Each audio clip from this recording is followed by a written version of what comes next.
अहिल्यानगर नागोरी मुस्लिम मिसगर जमात trust या संस्थेच्या लालटाकी अप्पू चौक परिसरात असलेल्या पंडित नेहरू पुतळ्याजवळील जागेला बेकायदेशीरपणे संरक्षक भिंत बांधल्याप्रकरणी बजावलेली नोटीस महापालिकेनं रद्द केली आहे। महापालिकेच्या वतीनं शहराच्या लालटाकी येथील नागोरी मुस्लिम मिसगर जमात ट्रस्टच्या मालकीचा सर्वे नंबर 119 मधील नेहरू पुतळ्याला असलेली संरक्षक भिंत काढून घेण्याच्या दिलेल्या नोटीस गुरुवारी रद्द करण्याची नामुष्की महापालिकेवर ओढवली आहे।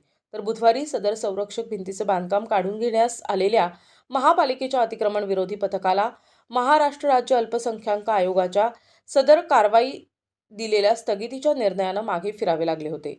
सदर प्रकरण महाराष्ट्र राज्य अल्पसंख्याक आयोगाकडे सुनावणीला असून जो निर्णय येईल तो मान्य राहणार असल्याची माहिती ट्रस्टचे सचिव रेहान काझी यांनी दिली।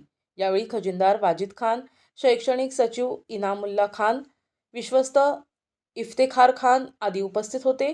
यावेळी बोलताना ट्रस्टचे सचिव रेहान काझी म्हणाले की नेहरू पुतळ्याला असलेली 40 वर्षांपूर्वीची संरक्षक भिंत काही समाजकंटकांनी गैरउद्देशानं पाडली होती।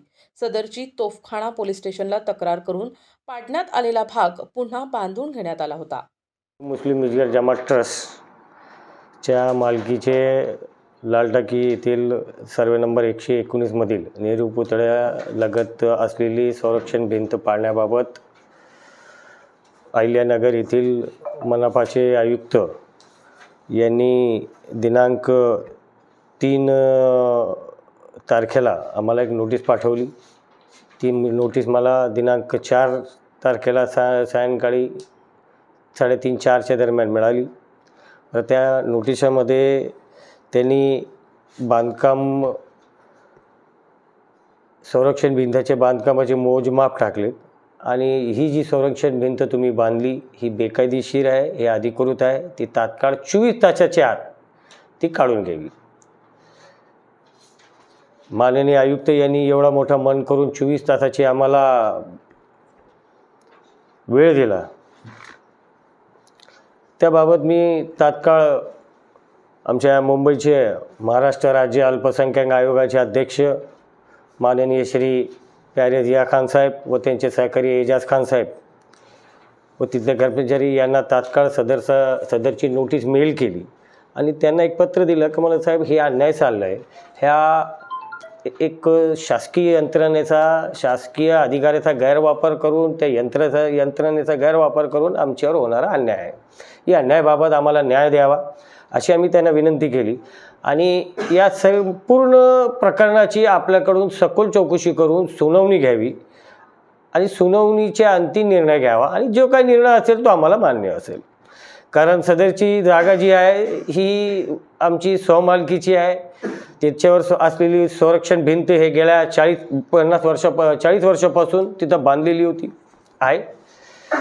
त्याच्यात काही समाजकंटक लोकांनी ती सदरची भिंत काही वेगळ्या उद्देशाने तिथं गांजा विक्री करता यावा किंवा अवैध धंदे चालू करता यावे या कारणास्तव ती भिंत तोडली ती भिंत तोडल्यानंतर आणि आम्ही या सर्व प्रकरणाची पोलीस तक्रार तोफखाना पोलीस स्टेशनमध्ये दाखल केली। तिथं असलेले PI साहेबांनी आम्हाला सांगितलं की जेवढं पाडलेलं आहे तुम्ही ते तात्काळ आपल्या स्तरावर ते दुरुस्त करून घ्या, कारण ज्याची मालकीची जागा आहे त्याचे संरक्षण करण्याची फंडामेंटल राईट त्यांना आहे। हेच आम्ही DYSPंना भेटलो, त्यांनाही सांगितलं। DYSP साहेबांना अमोल भारती साहेब होते, त्यांनाही सगळं संपूर्ण प्रकरणाची चौकशी केलेली होती आणि त्यांनी पण आम्हाला बांधायला सांगितलं। आम्ही त्यानुसार त्याची काय दुरुस्ती होती थोडीफार ती दुरुस्त करून घेतली।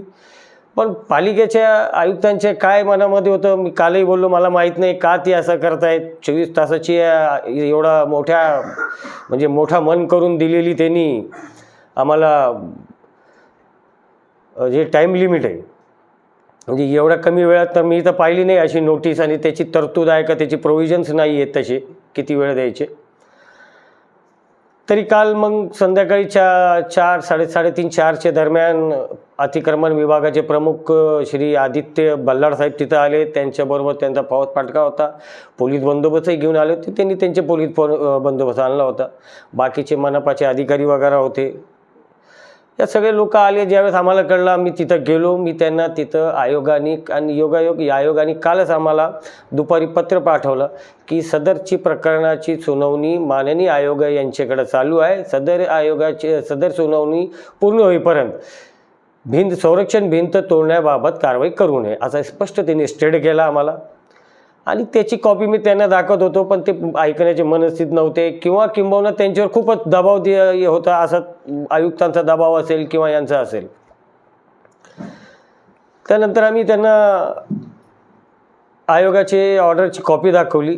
आम्ही त्यांना सांगितलं की मला साहेब असं आहे, माननीय आयोगाने ह्या संपूर्ण कारवाई स्थगिती दिलेली आहे आणि आयुक्त काय हे आयोगाचे वर नाही.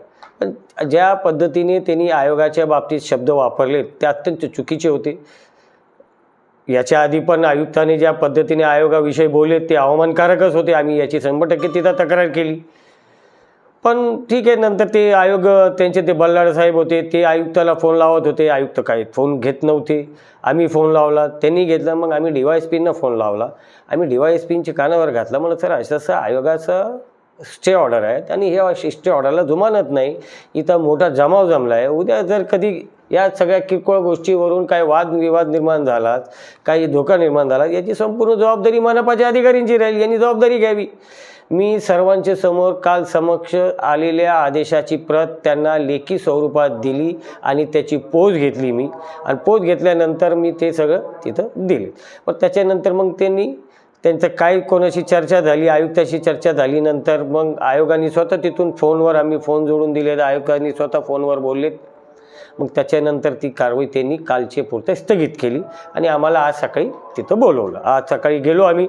तर आम्हाला त्यांनी आज एक पत्र दिलं. या पत्रानुसार विनापरवानगी अनधिकृत बांधकामाबाबत प्रभाग समिती समजा 3ची आम्हाला जी नोटीस होती त्या संदर्भ घेतला आणि त्या पत्र असं दिलं का उपरोक्त संदर्भी विषयांवर कळविण्यात येते की आपण या प्रभागातील survey number 119 city survey number 6998 Appu Chowk Nehru पुतळा लगत बांधण्यात आलेल्या कंपाऊंड वॉलच्या विनापरवाना बांधकामाबाबत वरील संदर्भाने देण्यात आलेली नोटीस रद्द करून मागे घेण्यात येत आहे. तर अशा पद्धतीने आयुक्तांनी निर्णय घेतला, पालिकेने निर्णय घेतला. ठीक आहे, काही गैरसमज होत असतात. कामकाज करताना त्यांचे काही गैरसमज झाले असतील किंवा आमचे झाले असतील. पण पालिकेने आत्ता जी निर्णय घेतला आणि आमच्या एक आयोगाच्या ऑर्डरला सन्मान देऊन आणि त्या सत्य परिस्थिती जाणून घेऊन ज्यावेळी त्यांच्या लक्षात आलं की ही भिंत काही नवीन बांधलेली नाही, ही भिंत जुनीच आहे, अशा पद्धतीने आणि केलेले जे नोटीस दिली त्यांनी ती रद्द केली. त्याबद्दल मी आयुक्तांचा, महानगरपालिकेचा किंवा त्या यंत्रणेचा खरंच आभारी आहे. एक सत्याचा विजय झाला असं मला वाटतं आहे. आणि या विजयामध्ये सगळ्यात मोठा वाटा हा आमच्या महाराष्ट्र राज्य अल्पसंख्याक आयोग, त्याचे चेअरमन, त्याचे तिथले NTV न्यूज मराठी, अहिल्यानगर.